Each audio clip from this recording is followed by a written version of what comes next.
Hello friends, आज आहे 6वी माळा आणि रंग आहे ग्रे. ग्रे म्हणजे राखाडी. तर मी इथे ग्रे कलरची साडी वेअर केली आणि लागले घरातले कामे आवरायला. तर मी इथे आधी घेतले भांडे लावून. तर भांडे लावून घेतले की लगेच मी ठेवला चहा. तर चहा होईपर्यंत मला आता काढायची होती रांगोळी. मी रोज रात्री म्हणते उद्या मी मोठी रांगोळी काढेन, पण कशाचं काही इथे पाऊस थांबतच नाही. रोज पाऊस रोज पाऊस. 8 दिवस झालं सारखा पाऊस चालू आहे. आता पण पाऊस चालू आहे. मग मला अंगणात रांगोळी काढता येत नाही, म्हणून मग मी इथे दारासमोरच छोटीशी रांगोळी काढायला घेतली.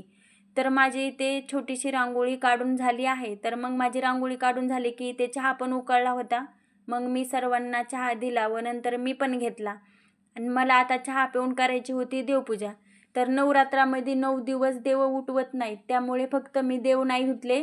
देवाच्या अंगावरचे सर्व फुले काढून घेतले, कारण फुलं खूप सुकले होते. तर मग सगळे फुलं काढून घेतले आणि देवाघरावरची सर्व साफसफाई करून घेतली आणि देवाला दिवा लावला. दिवा पण 9 दिवस विझवत नाहीत, फक्त त्याच्यामध्ये तेल टाकलं. आणि नंतर मी इथे घेतला बटाटा आणि मिरच्या. मला आता करायचे होते इथे उपवासाचे डोसे. तर त्यासाठी मी इथे पीठ घेतलं. हे पीठ उपवासाचं आहे. तर साबुदाणा, भगर आणि राजगिरा हे सर्व भाजून दळून आणलेलं हे पीठ आहे.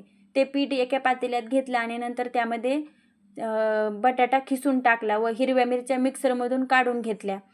तर मग इथं मी हिरव्या मिरच्या काढून घेतल्या आणि त्या पातेल्यात टाकल्या आणि जसं लागन तसं पाणी ॲड करून त्याला मस्त फेटून घेतलं. तर इथे मी शेंगदाण्याचा कूट पण टाकला आणि छान मिक्स करून घेतलं. 20 मिनटं तसंच ठेवलं आणि मग 20 मिनटानंतर इथे छान हे म्हणजे करायसारखं झालं होतं. 20 मिनटं ठेवलं की छान ह्याचे डोसे येतात. तर मी लगेच इथे लागले डोसे करायला. तर मी इथे सर्व डोश्याचं पीठ असं तव्यावरती असं पांगून घेतलं आणि इथे माझा डोसा झाला होता. तर हे तसं जरी खाल्लं तरी छान लागतं, पण मी इथे केली होती राजगिऱ्याची भाजी आणि ठेचा. तर इथंच एंड करते. बाय.